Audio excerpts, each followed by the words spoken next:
what kind of an impact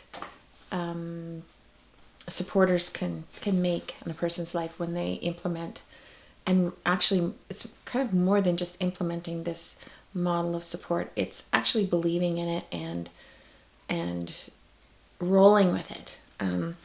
So there's a couple of people in my life. I mentioned previously John McKnight, who absolutely has radically influenced me. But there's another fellow by the name of John O'Brien, and he's written quite a few books, and he has a co-writer whose name is Beth Mount, and these two people have written a book called Make a Difference, a guidebook for person-centered direct support. And this is a book that I think is worthy of reading and maybe having available as a resource. But there are a couple of things that are in that book that we've decided to include in the service description for the people who actually support in this model. And so I just like to kind of go over some of the things that are their underpinnings, underlying foundational kinds of thoughts that go into helping the supporter to know what impact they can make. So the first one is that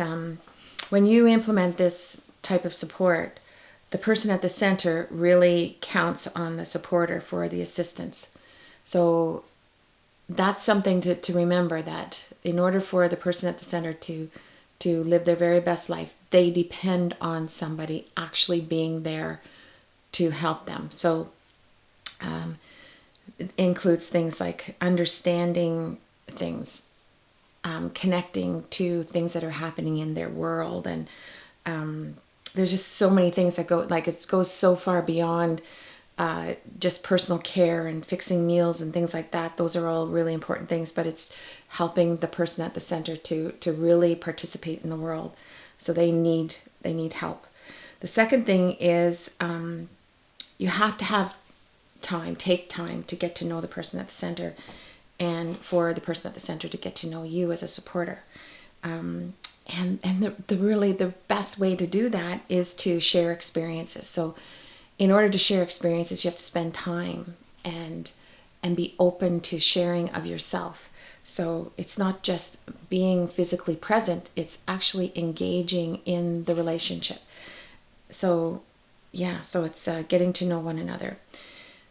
The third thing is that you accompany the person at the center as she meets new people and has new experiences. And this is really important. You're not just hanging out, being physically present, making sure that the person at the center completes their activities of daily living. You're there to help them go through the process of opening themselves to social interaction. And that is what opens up possibilities for building relationships that are unpaid, reciprocity, and all the other things that we've been talking about. And the last thing, the fourth thing that I want to mention is that when you enter into this relationship with the person at the center, what will happen over time is that hopefully you will gain the trust of the person. And when you do that, there's something really magical that happens. There's a heart-to-heart connection. And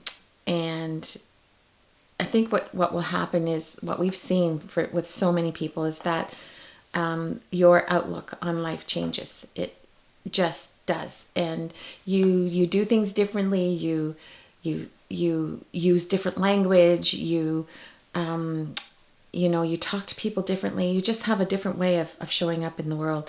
And this all comes from having the person's trust and trusting back. So reciprocally.